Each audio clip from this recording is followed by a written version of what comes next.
Jadi jangan anda merasa kekayaan itu tanda Allah mencintai kita.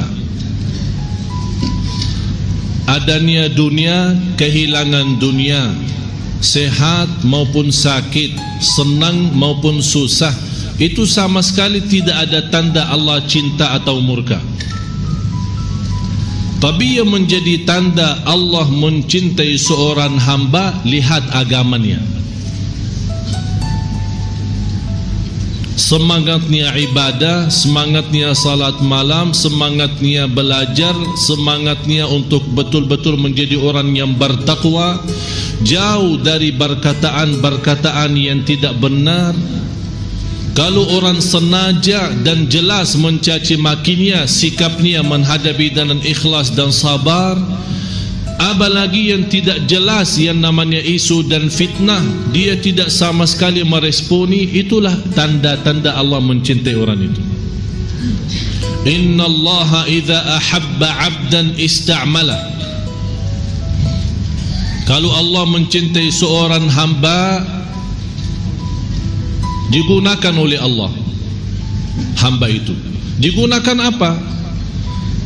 Dibukakan pintu taufik. Sahabat bertanya, ya Rasulullah, bagaimana maksudnya digunakan? Dijadikan apa? Qalu wa kaifa yasta'miluhu ya Rasulullah? Qala yuwaffiquhu fi 'amali khair. Allah menggunakan hamba itu, dibukakan pintu taufiknya untuk berbuat amal salih. Saat dia berbuat amal salih itu, Allah perintahkan malaikatul maut, silahkan cabut nyawanya. Itu namanya husnul.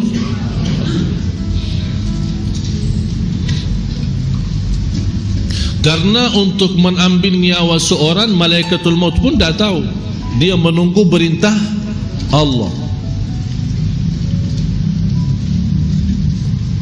Allah tidak memberitahu malaikatul maut, hamba ini dicabut nyawanya saat dia lagi mabuk atau saat dia lagi salat. Malaikatul maut tidak diberitahu hal itu. Yang dia diberitahu, dia menerima perintah, cabut nyawanya. Masalah keadaannya bukan urusan malaikatul maut. Oleh karena itu Bapak Ibu, kita sama-sama merasakan iyyaka na'budu wa iyyaka nasta'in. Al-Imam Ibnul Qayyim rahimahullah, sebabnya firman ini iyyaka na'budu wa iyyaka nasta'in, dia membuat buku 4 jilid. Satu buku lebih dari 300 halaman. Hanya gara-gara iyyaka na'budu wa iyyaka nasta'in. Jadi yang semestinya kita merasakan saat kita salat, kalau boleh stop. Apalagi lagi salat sunnah, lagi salat malam, begitu anda membaca iyyaka na'budu wa iyyaka nasta'in, stop dulu. Sampai anda merasa tersentuh hati. Ini hati harus bergerak. Allah sudah menggambarkan kalau Quran turun di atas gunung, hancur. Mana yang lebih kuat dan kasar, gunung atau daging manusia, hati manusia? Jelas lebih kuat dan keras gunung. Tapi bisa gunung itu hancur karena Al-Quran. Hati kita masa tidak bisa rasa. Kalau bisa kencang, bukan hanya kalbu kita yang malah seluruh tubuh badan kita berkencang saat mendengar kalamullah. Jadi pas anda baca iyyaka na'budu, hanya kepada engkau ya Allah kami beribadah, ini murni ikhlas. Hanya kepada Allah kami beribadah, hanya kepada Allah kami memohon, hanya kepada Allah kami tawakal, hanya kepada Allah kami cinta, hanya kepada Allah kami memohon bertolong, hanya kepada Allah. Jadi semua hanya kepada Allah, tidak ada yang lain. Urusan dunia pun hanya kepada Allah. Ada masalah dalam rumah tangga kita, urusannya sama Allah. Apapun hanya kepada Allah. Jadi terwujud iyyaka na'budu dalam segala hal. Jangan anda memahami singkatnya ibadah adalah ibadah itu gerakan salat, baca Quran. Tidak. Dunia pun bisa jadi ibadah kalau kita berserah diri kepada Allah saat urusan dunia. Jadi tidak boleh kita merasa, oh saya pintar, saya cerdas, saya punya kelebihan, bisa menjadi orang kaya karena tenaga dan usaha. Tidak. Tapi karena taufik Allah. Ikhtiar saya pun, walaupun saya punya ikhtiar, tapi kita punya yakin ikhtiar pun belum ada arti kalau belum ada izin Allah. Tapi tetap kita berikhtiar. Begitu kita merasa iyyaka na'budu wa iyyaka nasta'in, sudah merasa connect batin, sudah hatinya merasa hanya kepada Engkau ya Allah kami beribadah. Tapi segala ibadah itu yang kami harapkan menjadi ibadah ikhlas, khusyuk, murni, diterima. Ya Allah, kami tidak sanggup menyempurnakan ibadah kecuali dengan wa iyyaka nasta'in. Wa iyyaka nasta'in maksudnya dan hanya kepada Engkau ya Allah kami memohon pertolongan. Pertolongan untuk apa? Untuk dunia, bertolongan untuk urusan anak, bertolongan untuk urusan usaha, urusan rumah, urusan bukan. Tapi iya wa iyyaka nasta'in supaya ini wa iyyaka na'budu itu jadi sempurna. Supaya iyyaka na'budu jadi sempurna, ya Allah tolonglah kami supaya ibadah ikhlas, dunia lancar, ibadah diterima sempurna. Karena kami bukan bertolonganmu ya Allah, ibadah pun aja kacau. Ya mohon maaf, ibadah kita masih belum apa-apa.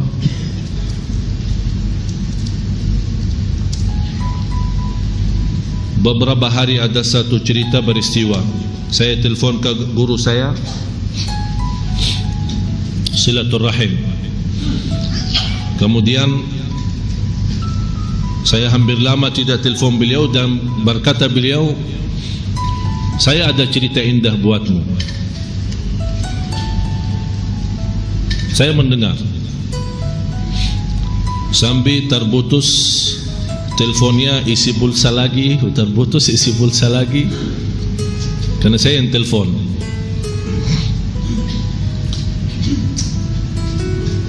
Beliau menceritakan dan menunjukkan apa yang saya sampaikan ini, iyyaka na'budu wa iyyaka nasta'in. Begitu setiap saya membaca Al-Fatihah di luar salat maupun di dalam salat, saya betul-betul merasakan iyyaka na'budu wa iyyaka nasta'in membuat saya berhenti. Sambil ulama berkata, barang siapa yang memahami iyyaka na'budu wa iyyaka nasta'in, dia mampu memahami Al-Fatihah.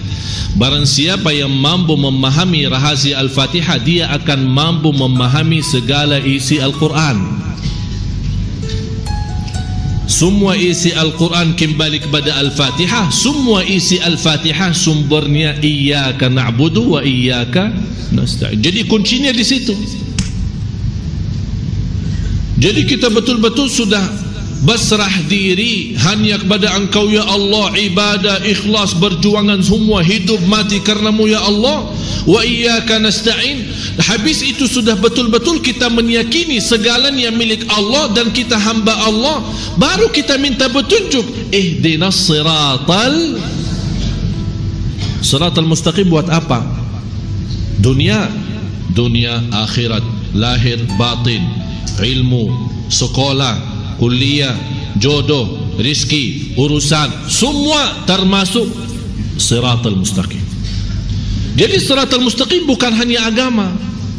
Siratal mustaqim jalan yang lurus dalam pendidikan, jalan yang lurus dalam mencari jodoh, jalan yang lurus dalam mendapatkan yang terbaik dalam bisnis dan usaha, jalan yang lurus mendapatkan majlis ta'lim yang memberikan manfaat dalam kehidupan saya, yang merubahkan menjadi majlis dan belajaran saya semakin baik, saya semakin mendekatkan diri saya kepada Allah, bukan ilmu yang sia-sia. Itu yang perlu. Inilah ihdinas siratal mustaqim. Malah salah satu taufik Allah Subhanahu wa taala bagi kita semua, kalau Allah membukakan kita bisa menghadiri majlis ta'lim, yang Allah rubahkan rasa hati kita menjadi lebih baik. Dengan keikhlasan kita berduduk di majlis ta'lim dan sama-sama belajar, disitulah Allah bukakan hati kita bersama. Yang berceramah Allah gerakkan lidahnya supaya bisa menyentuh hati yang mendengar. Karena orang yang berceramah tidak mampu menyentuh hati yang mendengar, tapi Allah yang mampu mengkontak batin supaya bisa apa yang disampaikan oleh penceramah bisa difahami, bisa dirasakan, bisa dihayati. Oleh karena itu begitu saya masuk majlis ta'lim, ya Allah, saya serahkan diri saya, lidah saya, hati saya, Engkau yang atur. Hati jamaah bukan milik saya, tapi milik Engkau ya Allah. Jadi tidak boleh kita merasa diri pintar. Oh, saya pintar ceramah bisa membuat jamaah nangis, itu sombong. Yang membuat kita bisa nangis Allah. Belum tentu orang berilmu seluas dunia, begitu dia naik mimbar belum tentu bisa pintar ceramah. Dan kita melihat sendiri ada orang yang martabatnya sudah profesor doktor, tapi ceramahnya membuat kita tidur. Mohon maaf ya, saya tidak sebut siapa-siapa, tapi belum tentu jabatan ilmu, belum tentu luasnya ilmu seorang, belum tentu bisa sampaikan sesuatu. Dan bisa jadi orang awam, tukang ojek, tukang bakso, atau orang di jalan barangkali tidak diperhatiin oleh orang, tidak dihargai oleh orang, tapi bisa dia menyampaikan satu kata menjadi bermanfaat sepanjang hidup kita. Jadi masalahnya bukan banyak ilmu atau sedikit, bukan tinggi jabatan atau rendah, bukan kaya atau miskin. Masalahnya satu, karunia dan rahasia yang Allah anugerahkan di hati seorang saat dia berbicara. Berarti semua, saya, bapak, ibu, saya berbicara, anda mendengar, kuncinya semua di tangan Allah. Kata guru saya, ketika dia keluar rumah bertemu dengan dua orang pemuda, nampaknya dua orang pemuda itu pemuda yang saleh, dan mereka menceritakan kepada guru saya, wahai guru, kami punya cerita bagaimana kami alhamdulillah bisa menjadi pemuda yang saleh. Dua kawan, teman kuliah. Ternyata cerita mereka ini berdua pemuda yang istilahnya biasa-biasa saja. Bunya masa jahiliyah, berbacaran, tidak salat, pemabuk, kesana kesini, tidak memperhatiin agama. Tapi gimana orang ini bisa menjadi saleh?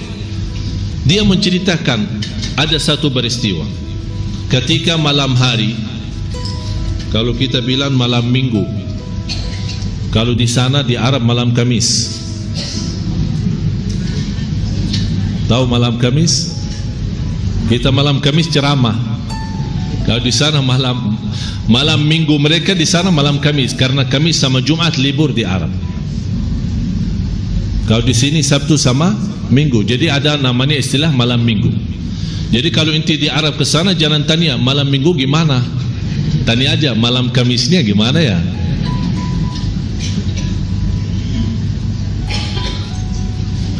Jadi mereka ketika habis berhiburan, bersenang-senang bersama temannya, masing-masing sama bacarannya, mendekati subuh pulang, pisah. Dalam perjalanan dua anak muda ini, karena mereka sebagai anak kuliah tinggal sama, mereka berdua pulang. Dalam perjalanan melihat sebuah mobil. Di dalam mobil itu ada seorang ibu sudah tua. Mobil itu parkirannya di sebelah rumah sakit.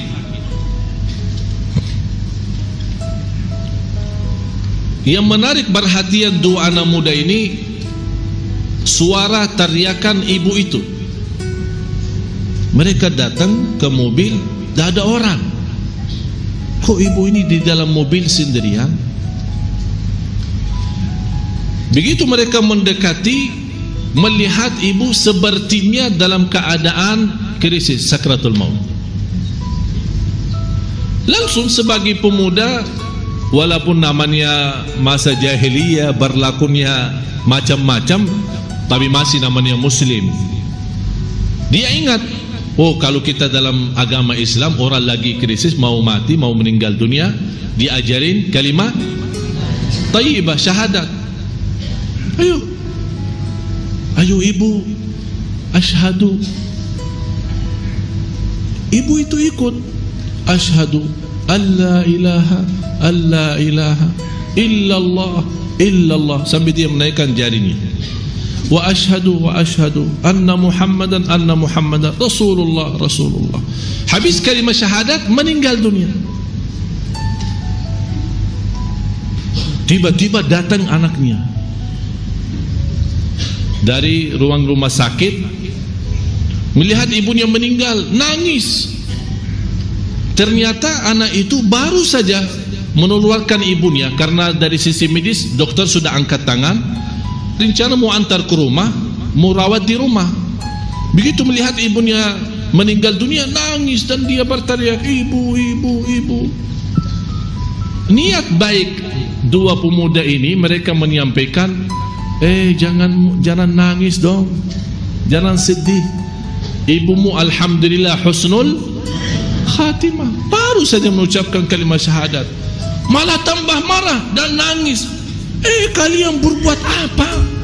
Kamu belum tahu ibu saya siapa? Ibu saya orang Katolik.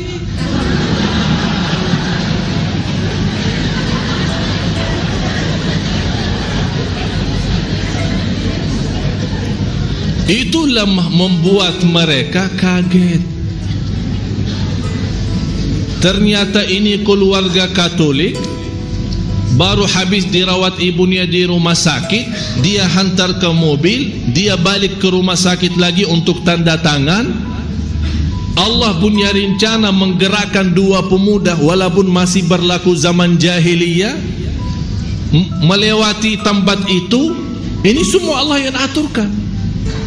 Menjadi anak pemuda itu memimpin seorang Katolik masuk Islam dalam sakratul maut, dan menjadi ahli surga, diselamatkan oleh neraka, walaupun dia belum beribadah dengan kalimat syahadat saja, terjamin selamat dari neraka.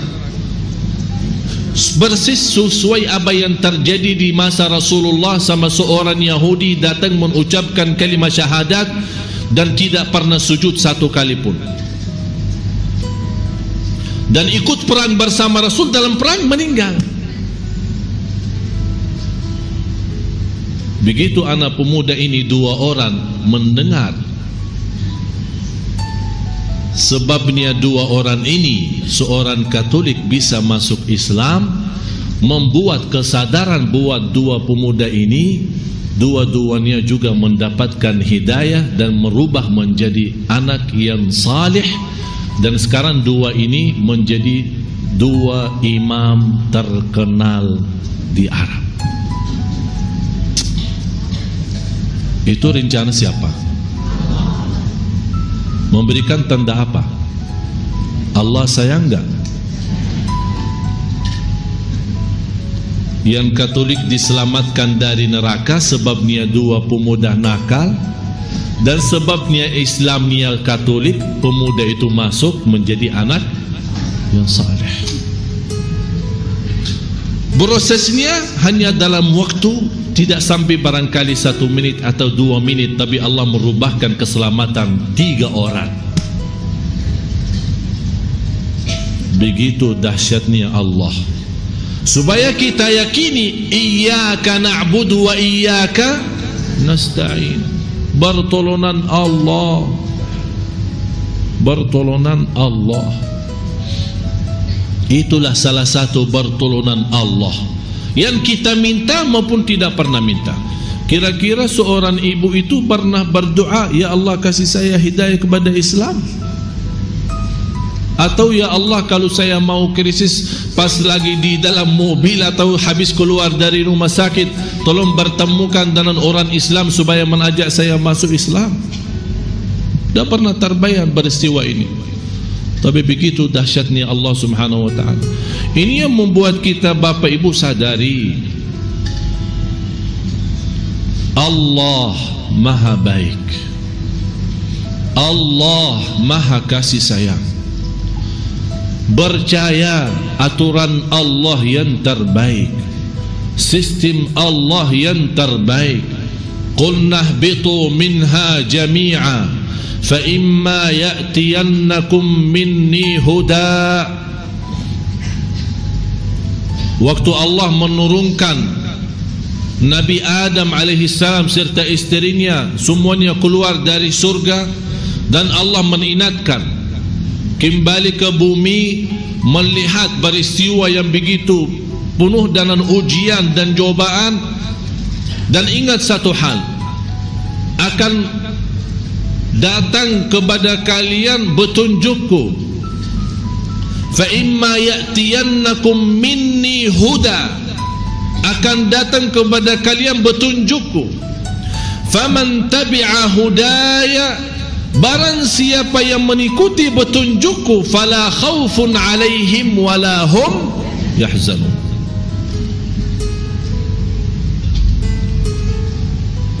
Arti daripada fala khaufun, jangan takut, betul? Wala yahzanun, jangan sedih. Pertanyaan saya, yang biasa kita takuti apa?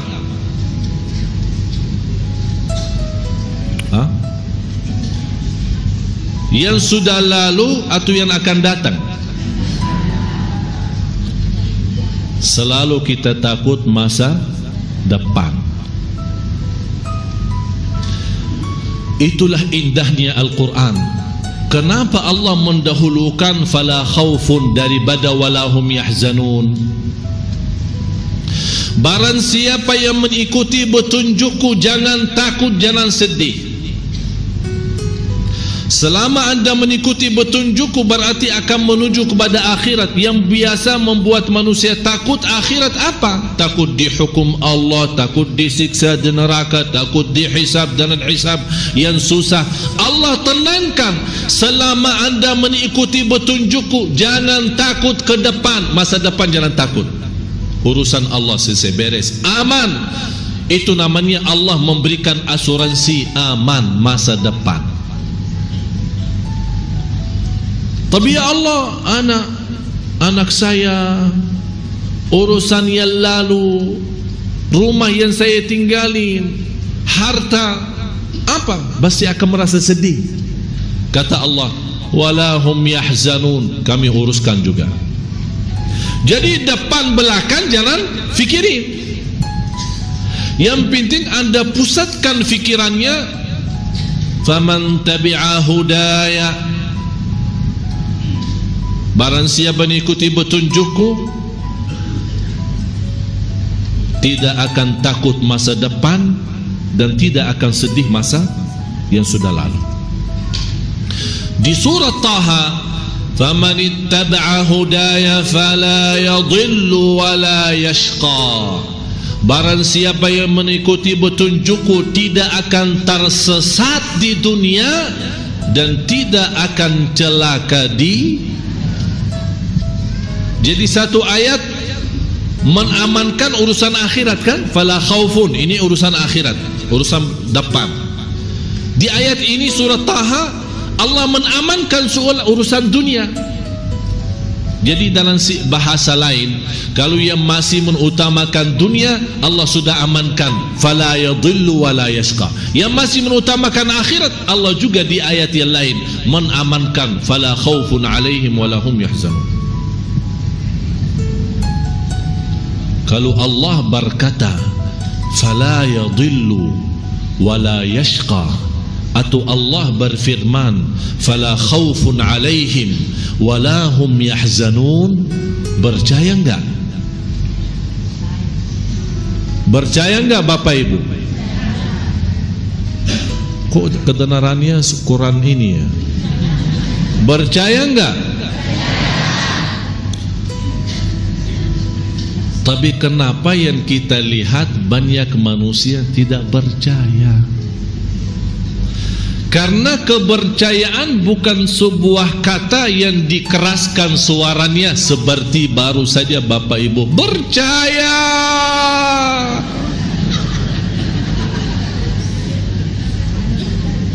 Kepercayaan itu ada bukti. Buktinya apa? Faman tabi'a hudaya. Barang siapa yang mengikuti petunjukku. Jadi tanda besar kepercayaan kita tidak perlu tariak,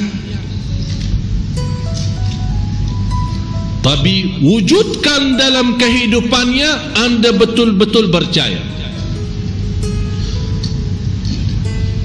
Ada seorang datang kepada ulama melaporkan dan menado kenaikan harga barang. Ini semacam bermasalah di Indonesia. Naik minyak, naik beras, naik sampai biaya tol naik juga. Bajaknya naik, ini naik. Yang saya heran, selama saya di Indonesia belum pernah mendengar iman yang naik. Kapan iman naik?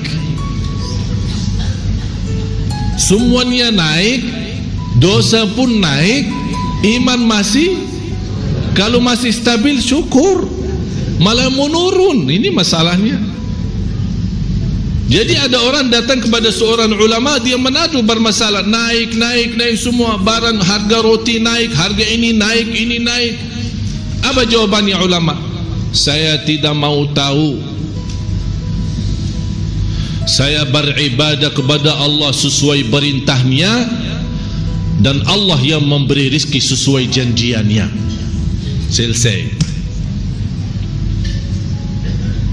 Faham tak hikmah itu? Aku beribadah karena yang Allah perintahkan saya ibadah, bukan perintahkan saya rizki. Kenapa saya pusing soal rizki? Saya menyempurnakan ibadah sesuai perintahnya, dia penuhi rizki sesuai janjiannya. Udah selesai. Sekarang yang menjadi masalah, kita tidak beres urusan sama Allah, pusing urusan rizki. Akhirnya apa? Ibadah dah beres, rezeki pun tidak beres.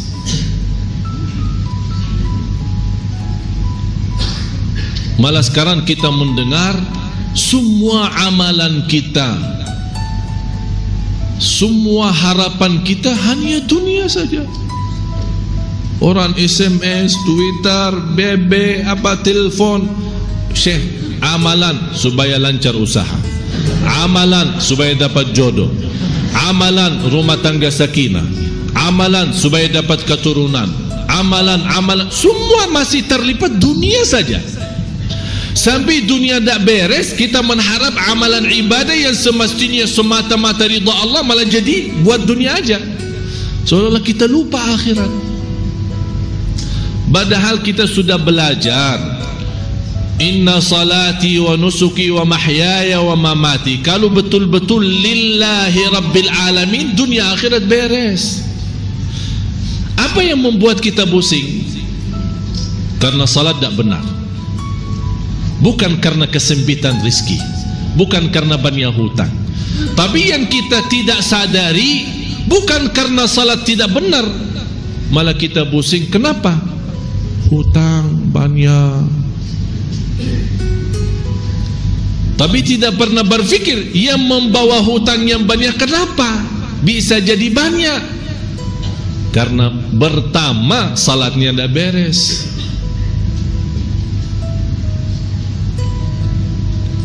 Bapak ibu jamaah sekalian, dosa itu salah satu penyakit yang sangat cepat menghancurkan iman dan berkah rezeki. Semua bapa ibu berdoa minta rezeki, harus percaya dan wajib percaya bagi Allah sangat mudah membagi rezeki untuk kita semua. Tidak sulit. Tapi kenapa kita berdoa merasa tidak diijabah oleh Allah? Kenapa kita sudah sekian tahun bisa merasa diuji oleh Allah terus? Padahal kita berdoa, berzikir sebanyak-banyaknya. Karena bermasalahnya yang membuat telat diijabah dan dikabul oleh Allah. Berdoa, jalan dosa pun masih jalan. Ini yang membuat proses tunda ijabah doa, tunda kemudahan, tunda keinginan. Bukan tidak diterima, sudah diterima, tapi proses lama. Kenapa membuat dia proses lama? Dosa dan maksiat. Dosa mata, dosa lidah, dosa telinga, dosa tangan, dosa perbuatan kaki, dosa sembunyi, dosa terangkan, dosa besar, dosa kecil, semua terhitung dosa. Ketinggalan salat berjamaah dosa, ketinggalan takbirah pertama yang menjadi kemuliaan bagi orang salih yang sudah dijaminkan oleh Rasulullah SAW selamat dari neraka, yang bisa menjaga takbirah pertama sama imam selama 200 kali salat 40 hari. 40 hari, bukan 40 salat, 40 hari. Man shalla jama'atan la tafutuhu takbiratul ihrami 40 yawman kutibat lahu bara'atan. Barang siapa yang salat berjamaah tidak sampai terlepas dari takbirah pertama sama imam selama 40 hari, dapat 2 kebebasan. Bebas dari kemunafikan, yang kedua bebas dari neraka. Bahagia seorang bapa dan ibu yang sepanjang tahunnya, sepanjang umurnya dia mampu menjaga takbirah pertama sama imam. Luar biasa. Saya punya guru yang pernah saya ceritakan meninggal di Masjid Nabawi. Pas dia takbirah ihram sama imam Allahu Akbar, meninggal dunia. Kenapa dia meninggal dunia pas takbiratul ihram? Karena selama 40 tahun tidak pernah lewat takbirah ihram. Kita berapa kali mas udah tahu sisanya. Saya aja tadi masbuk, sebabnya macet, melayani tamu di rumah, masbuk. Kami belum punya kemampuan begitu mendengar Allahu Akbar, angkat semua, tak ada urusan, belum kita mampu. Kalau lagi rapat, ya sebentar, masih belum ikamat. Kalau ada lagi makan, ya habisi makanan dulu. Katanya kalau makan sama salat duluan makanan. Masya Allah, dari situ bunya ilmu. Hal ini dia Masya Allah ulama besar. Kalau dalam hal ini aja, datangnya makan sama salat, katanya dalam fikih kalau makan sama salat makan dulu baru salat. Masya Allah ulama besar.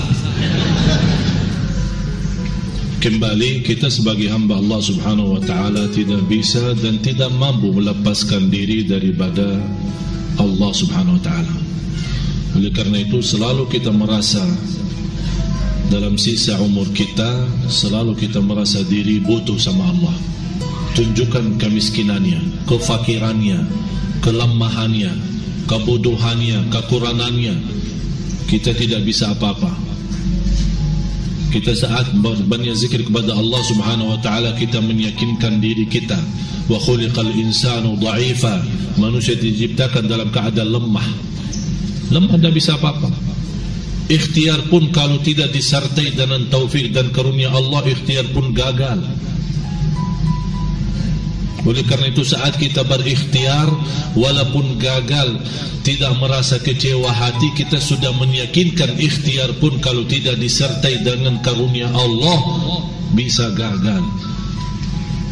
Berarti kalau kita merasa gagal karena belum dikarunia Allah, bukan berarti kita putus asa, tidak boleh berikhtiar. Silahkan berikhtiar lagi, 2 kali, 3 kali dan seterusnya.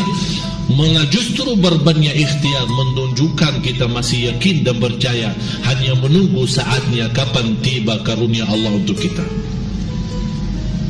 Dan begitu seorang hamba selalu meyakini, karena kita milik Allah, lahir batin segala urusan kita hanya Allah yang atur. Dan kita percaya aturan Allah itu yang terbaik. Wa asa an takrahu syai'an wa huwa khairul lakum. Bisa anda benci sesuatu, tapi sesuatu itu bisa baik bagimu.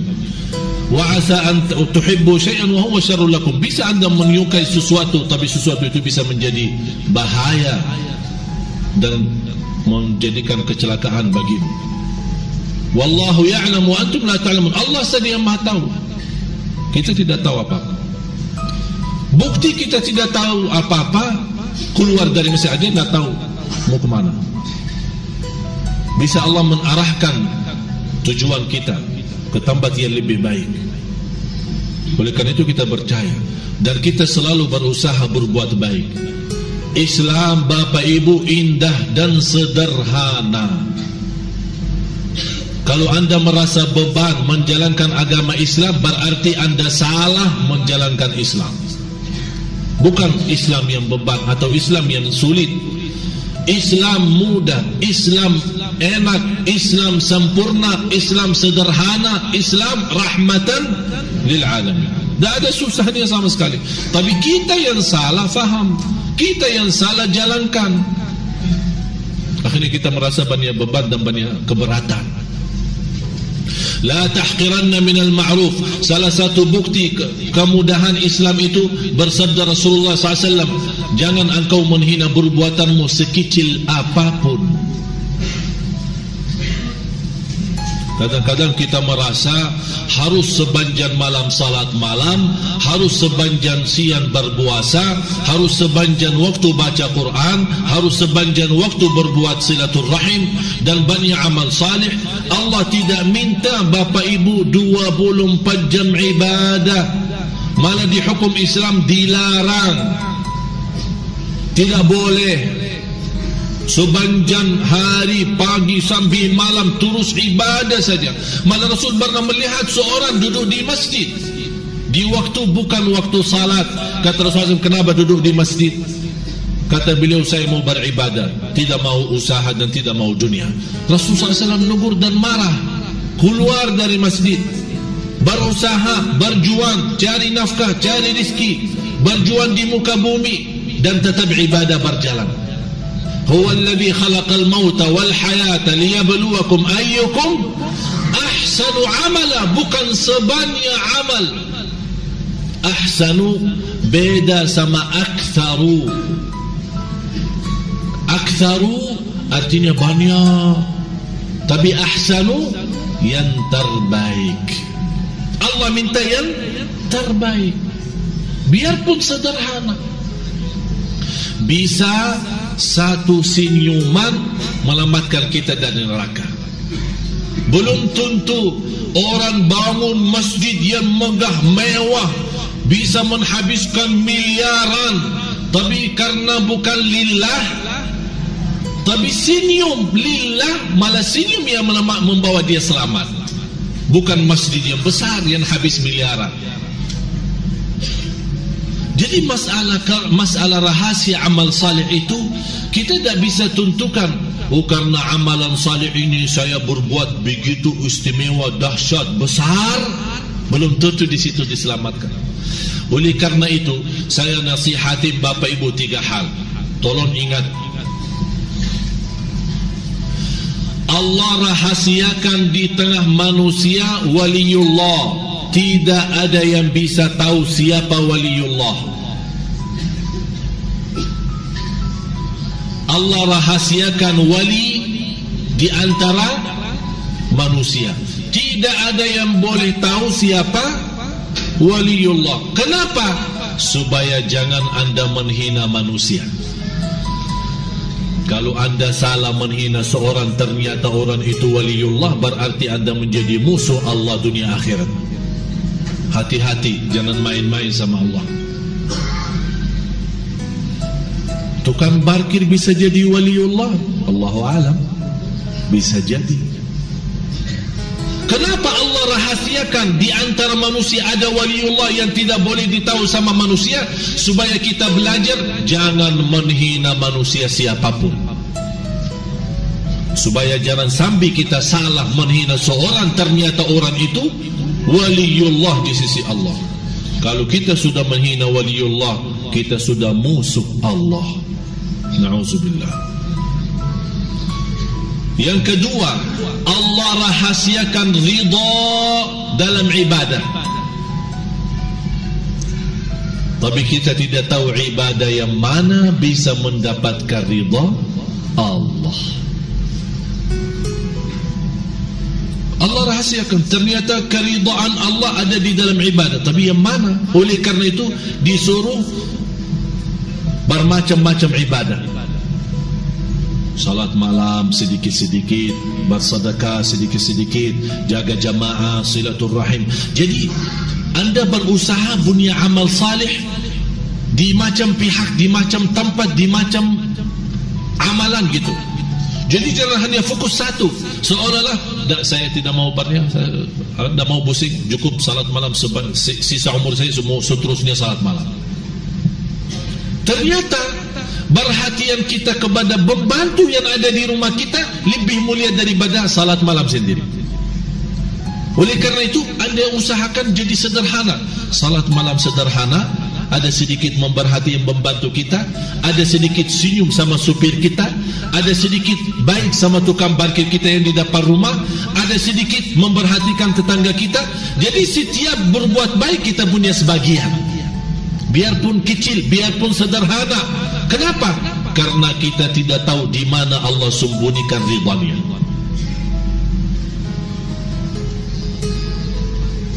Yang ketiga, hati-hati dari dosa maksiat. Karena kita belum tahu di mana Allah sembunyikan kemurkaannya di dalam dosa itu. Bisa sebabnya satu dosa Allah murka kita dunia akhirat. Hati-hati. Oleh karena itu yang merasa diri berbuat dosa, segera berbanyak istighfar. Jangan sampai kita kena murka Allah. Kalau sudah kena murka Allah, na'udzubillah, celaka dunia akhirat. Tidak ada yang bisa menolong kita, tidak ada yang bisa kasih sayang kita, tidak ada yang bisa memberi bantuan untuk kita, tidak ada yang bisa memberikan tanda kehormatan atau kemuliaan untuk kita kalau Allah sudah murka. Mudah-mudahan kita diselamatkan oleh Allah dari kemurkaannya. Kita sebagai manusia memang tidak terlepas dari dosa, tapi jangan sampai kita berbuat dosa itu sampai kita merasa suka. Kenapa tidak mau tinggalin dosa itu? Karena sudah suka. Kalau na'udzubillah sudah sampai segitu, itu tanda Allah sudah murka orang itu. Oleh karena itu Bapak Ibu berbanyak istighfar. Karena dua hal yang menjaminkan umat ini tidak tersiksa. Umat ini tidak dihukum sebagaimana umat yang terdahulu. Umat Nabi Nuh karena kekafirannya Allah menghukumkan mereka tenggelam, banjir besar, mati. Ada sekarang Bapak Ibu keturunan Nabi Nuh? Hah? Coba tanya nenekmu. Ada kakek saya Nabi Nuh, tidak ada yang tersisa.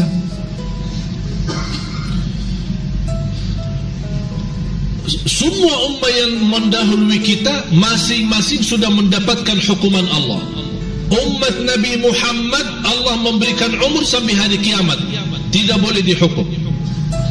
Walaupun berbuatannya, dosa maksiatnya dan kekafirannya lebih parah daripada umat yang terdahulu. Kenapa tapi Allah tidak menjalankan keadilannya yang sesuai bagi umat yang terdahulu menjadi sebagaimana umat ini? Karena berkah doa Nabi Muhammad. Ya Allah, jangan menhanuskan dan menghabiskan, membinasakan umatku walaupun berbuatannya separah apapun. Dan Allah berfirman, wa ma kana Allahu mu'adzibahum di surat At-Taubah, wa ma kana Allahu mu'adzibahum wa anta fihim. Allah tidak akan menghukumkan umatmu selama anda masih ada. Berarti salah satu yang melindungi umat ini dari siksa, yang dimaksud siksa bukan sebagian, bisa sebagian karena musibah, sebagian karena azab, sebagaimana kita melihat mendengar berita-berita. Yang dimaksud di sini siksa, siksa umum yang menghanuskan dan membinasakan umat ini, tidak ada yang tersisa. Itu Rasul sudah berdoa. Allah sudah menjaminkan selama engkau wahai Nabi Muhammad ada di tengah umat Islam, aku janji tidak akan menyiksakan mereka sampai binasa. Tapi Nabi Muhammad sudah tidak ada, sudah meninggal. Apakah ada jalan lain ya Allah supaya kita masih dalam lindunganmu ya Allah dari hukum binasa? Ada. Dilanjutan ayat itu, wa ma kana Allahu mu'adzibahum wa hum yastaghfirun. Selama mereka masih beristighfar, aku janji tidak akan menghukumkan binasa.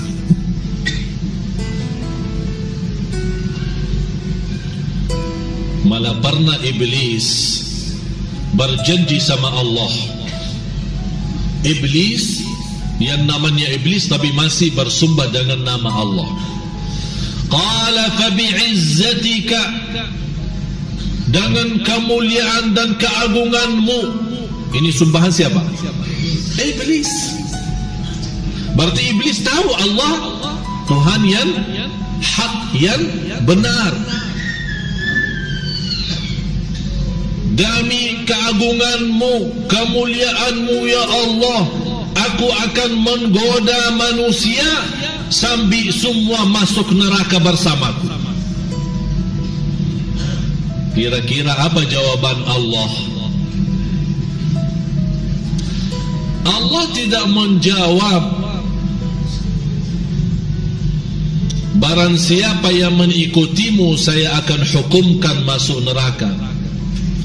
Tapi Allah menjawab yang menunjukkan sepenuhnya kasih sayangnya Allah. Silahkan iblis goda siapa-siapa, saya tetap akan mengampuni hambaku selama hambaku beristighfar. Allahu Akbar. Di situ iblis marah kalau ada seorang hamba yang selalu beristighfar. Karena dia berjanji, Allah juga berjanji.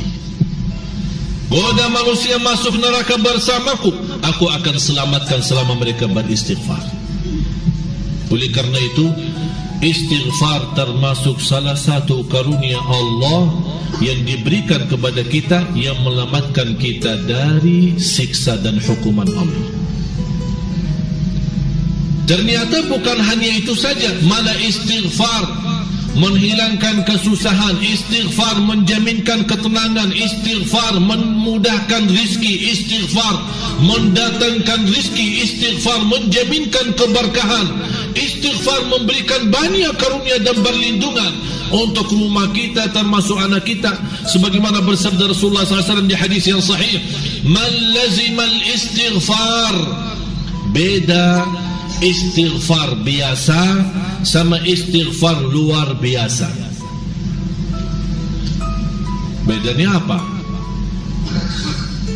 Istighfar biasa ya sehari-hari kita habis salat istighfar, itu biasa. Kalau kita mengingat ada orang membuat membuat kita kaget atau astagfirullahalazim, kan ini kan biasa. Tapi yang luar biasa, lidah kita tidak pernah berhenti kecuali menyebut istighfar. Itu yang disebut oleh Rasulullah man lazima. Maksudnya lazima apa? Yang mulazamah. Faham mulazamah?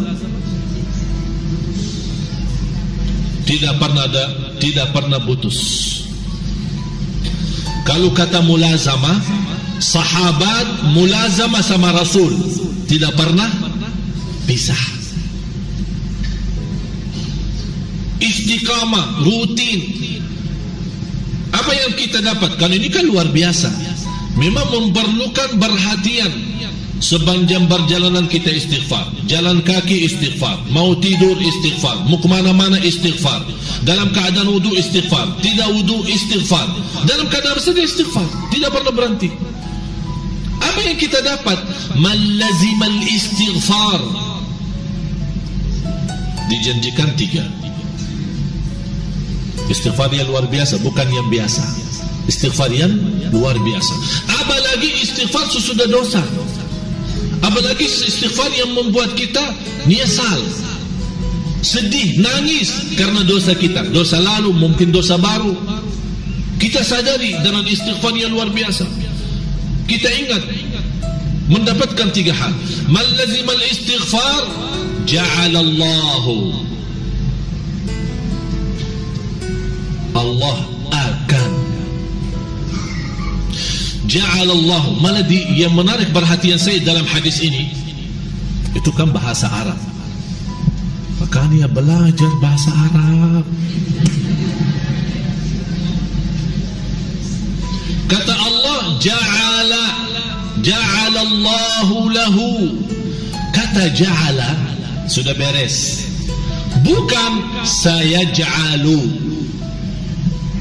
Saya ja'alu akan nanti urusannya nanti. Tapi kalau ja'ala sudah selesai. Man lazimal istighfar, setiap kesusahan diberikan kemudahan. Ini yang pertama. Ja'alallahu lahu min kulli hammin faraja. Kata hammin ini sebenarnya, kata hammin itu jauh lebih daripada kata susah. Kita sudah susah sambil terbawa dalam fikiran dan mimpi kita. Faham gak? Kita susah, saking susah sambil terbawa dalam fikiran dan mimpi. Sambil dalam mimpi terbawa, sambil mimpi aja tidurnya tidak tenang gara-gara susah itu. Itu namanya ham. Ja'alallahu lahu min kulli hammin faraja. Setiap ham yang membuat kita pusing, saking susahnya sambil tidak tenang tidur, tidak ada nafsu makan. Ada orang saking susah sudah tidak ada nafsu makan. Saking susah malah dia berencana bunuh diri. Kan susah kan macam-macam. Semua bapak ibu kan susah kan? Susah enggak? Ya susah. Dia datang ke Sunda Kelapa susah juga, macet. Karena perjalanan apa ini kan namanya susah. Tapi kan martabat susah, tingkatan susah macam-macam. Tapi ada martabat susah itu yang namanya ham. Itu saking susahnya malah ada orang berpikir bunuh diri sudah daripada hidup begini. Itu namanya ham.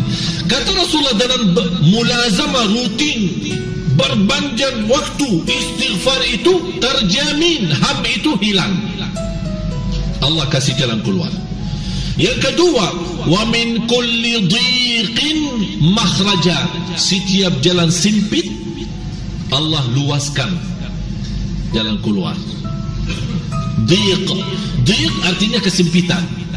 Sempitan dalam hati, sempitan dalam batin kita. Malah kadang-kadang saking sempit itu, ya Allah, kita melihat mukanya aja sudah seram.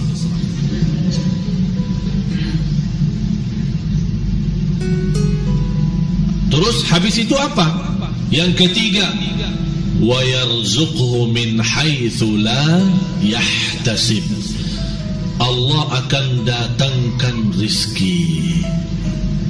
Bapak Ibu, beda arti mudah rizki sama datang rizki. Maksudnya datang rizki apa? Sudah saking pusing, dah ada nafsu makan, dah mau ketemu siapa-siapa, galau ya. Kayaknya bahasa cocok ham itu galau ya. Kayaknya ini sudah ketemu ini. Ada lebih tinggi daripada galau ya? Ada enggak?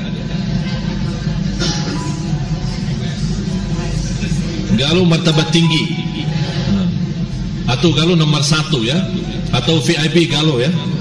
Jadi sudah betul-betul udah. Jadi diajar ngomong aja saya tidak bisa. Jadi tak nyambung, kita bicara tak nyambung, makan tak mau, tidur tak bisa, sudah.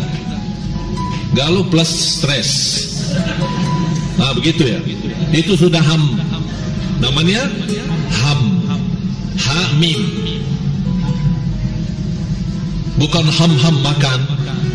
Itu ham-ham itu makan. Tapi kalau satu ham itu galau dan stres.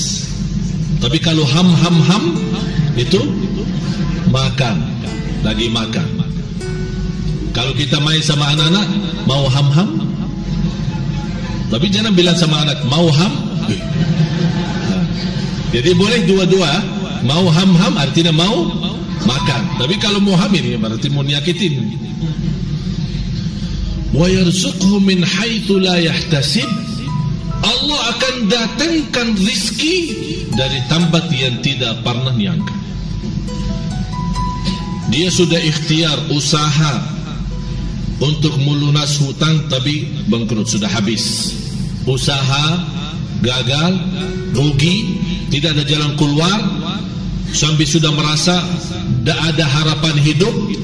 Dia duduk di rumah menjalankan ibadahnya, ikhtiarnya. Ini kan salah satu ibadah pun bisa menjadi ikhtiar. Ibadah bisa menjadi ikhtiar saat kita galau. Di antara ikhtiar istighfar. Jadi jangan anda berfikir ikhtiar harus keluar rumah, harus minta tolong orang. Sebelum minta tolong orang, minta tolong Allah. Apa ikhtiar saya? Istighfar.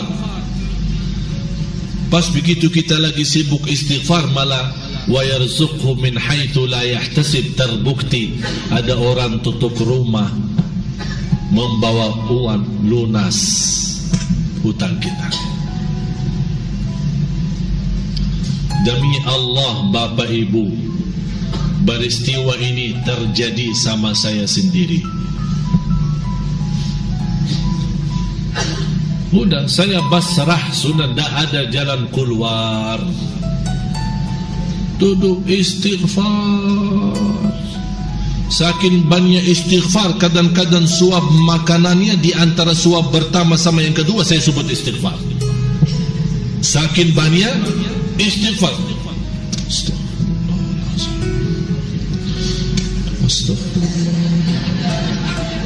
Udah basah, sudah tidak ada jalan. Saya tidak ada jalan keluar. Sampai mau berfikir mencari jalan keluar, tidak bisa. Demi Allah,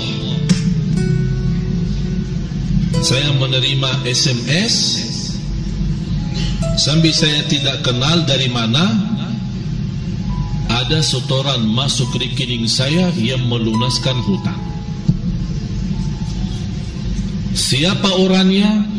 Saya datang minta info dari bank, tidak ada nama.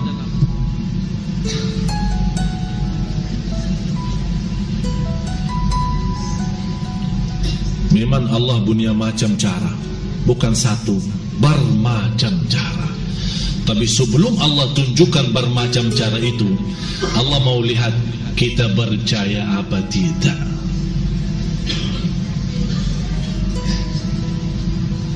Kalau dah yakin dah bisa percaya, bu.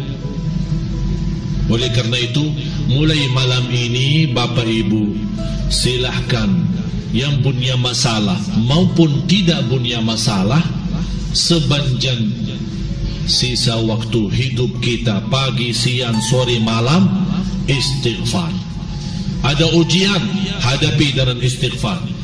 Ujian sekolah, hadapi dengan istighfar. Belajaran kuliah, hadapi dengan istighfar. Urusan rumah tangga, hadapi dengan istighfar. Soal jodoh, hadapi dengan istighfar. Apapun bermasalah, kata Imam Ibn Taymiyah, termasuk dalam belajar ilmu agama, hadapi dengan istighfar.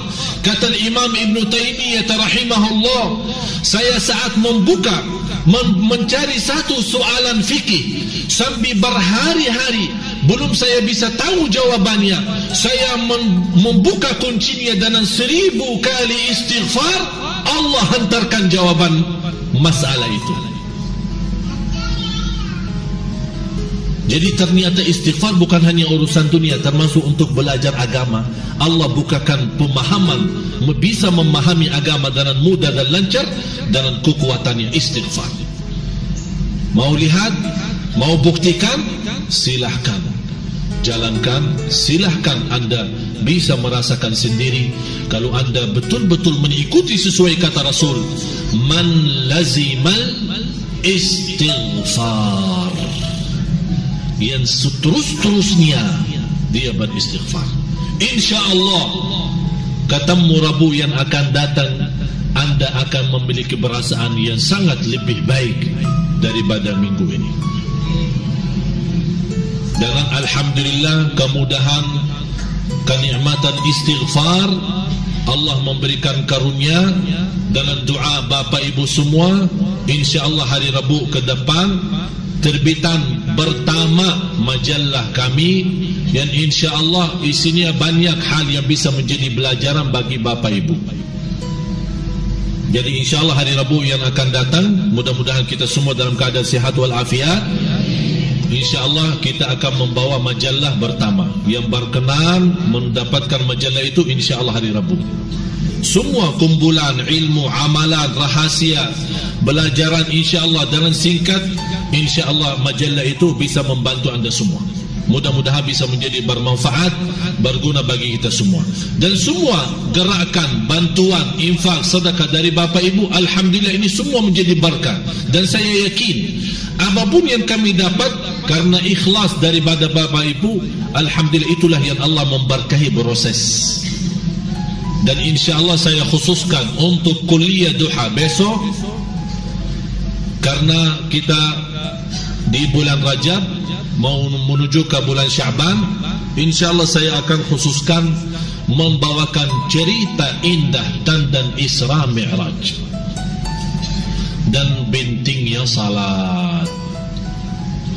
Kalau mau tahu Isra Mi'raj yang sebenarnya, apa yang terjadi, apa peristiwa, apa hikmah daripada Isra Mi'raj yang menjadi pelajaran bagi kita, dan bagaimana pentingnya salat dalam cerita Isra Mi'raj. Ini insyaAllah menjadi tema saya di hari Ahad tanggal 2 Juni. Dan insyaAllah tanggal 7 Juli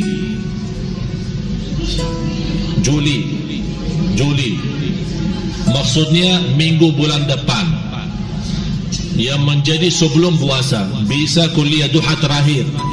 Ya, kuliah duha terakhir di bulan Juli, insyaAllah kalau tak salah tanggal 7, saya akan khususkan bahasannya yang terkait dengan fikih dan hikmah daripada puasa. Semua soalan yang terkait dibutuhkan oleh masyarakat tentang Ramadan, ilmu, fikih, soalan yang perlu kita harus fahami supaya puasa kita sempurna, ini insyaAllah menjadi bahasan saya di kuliah duha yang terakhir tanggal 7 Juli, supaya insyaAllah sekaligus kita menghadapi Ramadan menghadapi Ramadan insya-Allah dalam keadaan sudah memahami bagaimana proses ibadah sepanjang bulan Ramadan. Mudah-mudahan selama kita belajar sama-sama menjadi ilmu bermanfaat bagi kita semua. Ayo kita sama-sama tutup doa. Walaupun ada pertanyaan tapi kita tunda insya-Allah di pertemuan yang akan datang. Pertama-tama karena antara azan dan iqamah termasuk doa makbul, kita sama-sama membacakan Al-Fatihah, permintaan bania dari jamaah, keluarga yang sakit mudah-mudahan disembuhkan oleh Allah Subhanahu wa taala, yang menghadapi kesusahan dan kesulitan, ujian, cobaan, hutang, mudah-mudahan dimudahkan oleh Allah Subhanahu wa taala, mendatangkan rezeki yang berkah yang mengatasi segala permasalahannya, dan mudah-mudahan dari rezeki yang berkah bisa membawa kita semua ke tanah suci haji dan umrah dan ziarah Nabi Muhammad sallallahu alaihi wasallam.